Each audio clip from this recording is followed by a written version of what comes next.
बीच दौसा से बड़ी खबर मिल रही है, जहां पर एक ट्रेनी सब इंस्पेक्टर की मौत के मामले को लेकर बड़ी अपडेट है। वार्ता के बाद कमेटी के समझौते पर परिजनों ने साइन कर दिए हैं। कुछ ही देर में शव का पोस्टमार्टम किया जाएगा। कई दौर की बातचीत के बाद आखिरकार सहमति बन गई है। प्रशासन और जो मृतक है उसके परिजनों के बीच में सहमति बनी है। ये बड़ी खबर इस वक्त की दौसा से, जहां पर ट्रेनी सब इंस्पेक्टर की मौत हो गई थी मालगाड़ी के आगे आने से। इसको लेकर पुलिस की जांच जारी है। तो वहीं दूसरी तरफ परिजनों में और पुलिस में आपस में सहमति बन गई है। दौसा से ये बड़ी अपडेट है। जो ट्रेनी एसआई था उसने बाई एक्सीडेंट जो डेथ हुई, ये बड़ी दुखद है। 2 दिन से सभी सर्व समाज के लोग यहाँ बैठे थे, जो 820 लोग थे, उनमें से एक ये दौसाद में इसका एक्सीडेंट हो गया। इस मांग में एक मांग ये भी शामिल थी कि प्रशासन उस पे इन 820 एसआई पे बड़ा सहानुभूतिपूर्वक विचार करेगा, क्योंकि ये ट्रेनिंग पूरी कर चुके हैं। राजनीतिक हथकंडा और राजनीतिक फुटबॉल इन एसआईओं को नहीं बनाया जाएगा। हमारे पुलिस प्रशासन और जिला प्रशासन से हमारे यहाँ समझौता हुआ, उसमें हमने एक तो अनुकंपा नौकरी की मांग की है, उसमें ये सहमत हो गए सिफारिश करने के लिए कि भाई मुख्यमंत्री से हम वो सिफारिश कर देंगे। और एक 5 बीघा जमीन के लिए हम प्रस्ताव भिजवाएंगे और ये 50 लाख रुपए सहायता के रूप में हम विभिन्न कोषों से हम उनको मृतक कर्मचारी को दिलाएंगे। ये जो प्रदर्शन कर रहे थे राजेंद्र के परिवार के लोग और अन्य लोग, उन्होंने एक कमेटी गठित की और कमेटी के बीच में और प्रशासन के बीच में आज वार्ता हुई और वार्ता के दौरान समझौते हो गए हैं। और समझौते के जो मुख्य इनकी मांगे थी उस पर मुख्य मांग तो अनुकंपा नियुक्ति की थी। अनुकंपा नियुक्ति के संबंध में हमने इनको ये आश्वासन दिया है कि इसका प्रस्ताव बना करके राज्य सरकार को भिजवा दिया जाएगा। और इसी बीच जैसलमेर से बड़ी खबर मिल रही है, जहां पर गोपा चौक के मुख्य बाजार में बड़ा हादसा हुआ है, जहां पिज्जा की दुकान में आग लगी और यहां पर अफरा तफरी मच गई है। दुकान में रखा फर्नीचर सामान जलकर खाक हो गया। ये देखिए तस्वीरें गोपा चौक की हैं। सबसे पहले सबसे तेज न्यूज 18 राजस्थान पर इस वक्त की ये सबसे बड़ी खबर। सूचना पर दमकल की टीम मौके पर पहुंची है। घंटों की मशक्कत के बाद आग पर काबू पा लिया गया है। बड़ी खबर, एक दुकान में यहां पर आग लगी थी पिज्जा की और अब इस आग पर काबू पा लिया गया है।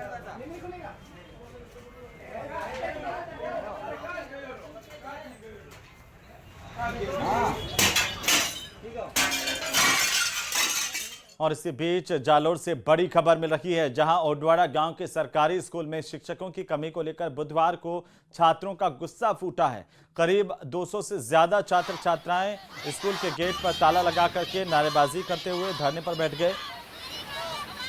ये देखिए, इन छात्राओं को देखिए जो पढ़ाई के वक्त में यहाँ पर धरना देने के लिए मजबूर हैं।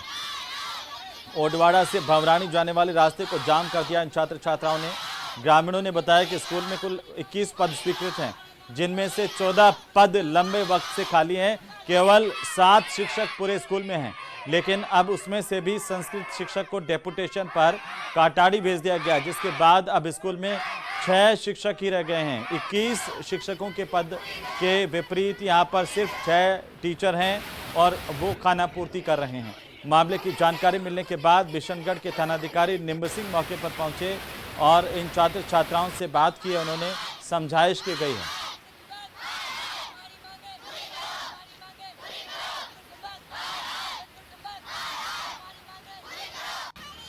बांसवाड़ा से बड़ी खबर, सरपंच से 38 लाख रुपए की ठगी का मामला सामने आया। सागवाड़िया निवासी पीड़ित करण डामोर ने नारायण पिता शांति नामक और उनकी पत्नी के खिलाफ क्रिप्टो के जरिए उनकी आय दोगुनी करने का लालच देकर 38 लाख रुपए की ठगी करने के आरोप लगाए हैं। पीड़ित ने पुलिस अधीक्षक सुधीर जोशी साइबर थाने में लिखित शिकायत दर्ज करवाई। शिकायत में पीड़ित ने ट्रांजैक्शन रिकॉर्ड, फर्जी आईडी, अन्य दस्तावेज भी सौंपे हैं। आरोप है कि नारायण महंगे होटलों में बैठकर बड़े बड़े सपने दिखाता है, पत्नी समेत अन्य फर्जी खातों से पैसे उनमें ट्रांसफर करवाता है। और पीड़ित ने बताया कि आरोपी ने राजस्थान, मध्य प्रदेश, गुजरात में करीब 10 करोड़ की ठगी को अंजाम दिया है। मामले में आरोपी के खिलाफ सख्त कार्रवाई की मांग लोग कर रहे हैं।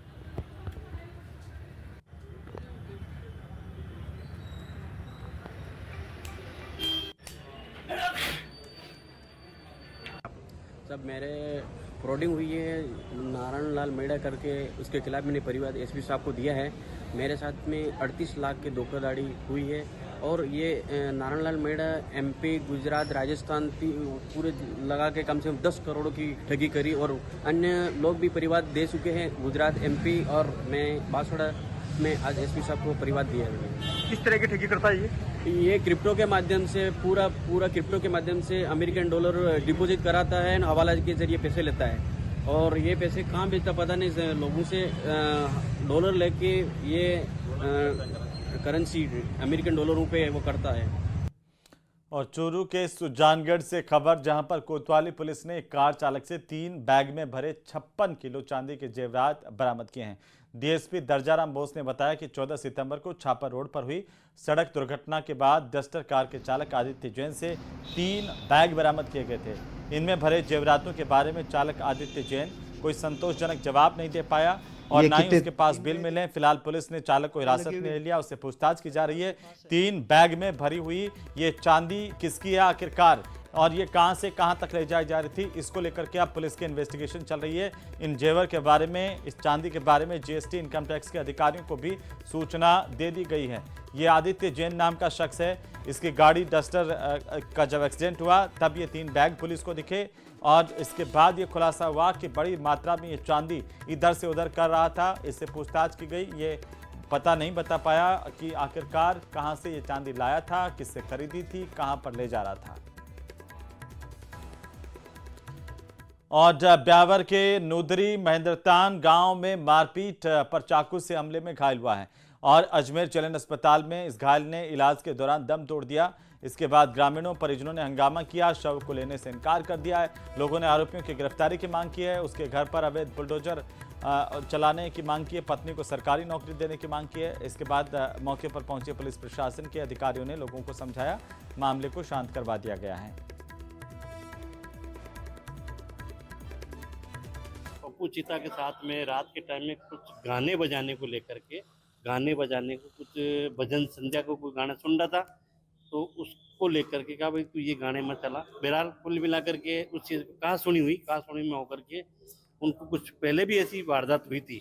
उस वारदात के अंदर इनकी रंजिश पुरानी थी, उस रंजिश को लेकर के इनके साथ में जो है वहाँ चाकू से धारदार हथियार से इनका वार हो गया और अमृत कौर में ले जाने के बाद में अजमेर उपचार के लिए यहाँ 8 दिन रहे और गंभीर स्थिति में अचेत हालत में यहाँ लेकर के आए।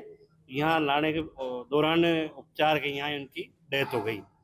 ब्यावर सिटी में एक बच्चे की चाकू मार दिया था, पप्पू चीता नाम का लड़का था, तो उसको यहाँ JLN हॉस्पिटल भर्ती था। दौरान इलाज कल उसकी मृत्यु हो गई। तो उसके परिजन कुछ मांगों को लेकर यहाँ मोर्चरी के आगे बैठे थे। और इधर धौलपुर से बड़ी खबर आ रही है, जहां पर 4,000 रुपए की रिश्वत लेते लाइनमैन को गिरफ्तार किया गया। मीटर बदलने के एवज में इसने रिश्वत मांगी और ACB की टीम ने बसेड़ी में कार्रवाई की है।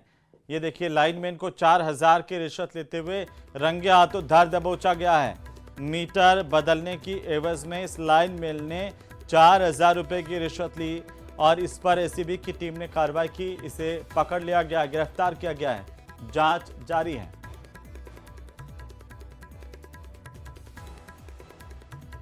ब्यूरो करौली पर एक तहरीर प्रस्तुत की कि मेरे पिताजी के नाम पर घरेलू विद्युत कनेक्शन है, जिसके मीटर में रीडिंग अधिक है और उसका बिल लाइनमैन द्वारा कम दिया जा रहा है।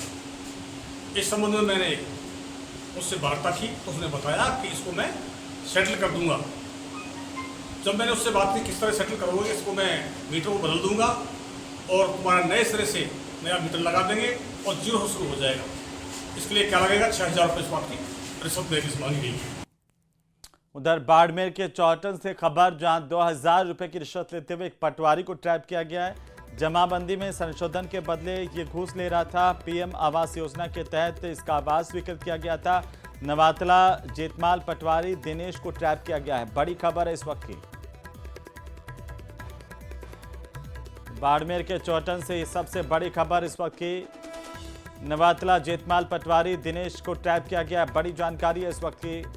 जमाबंदी में संशोधन के बदले ये घूस ले रहा था और आखिरकार धरा गया।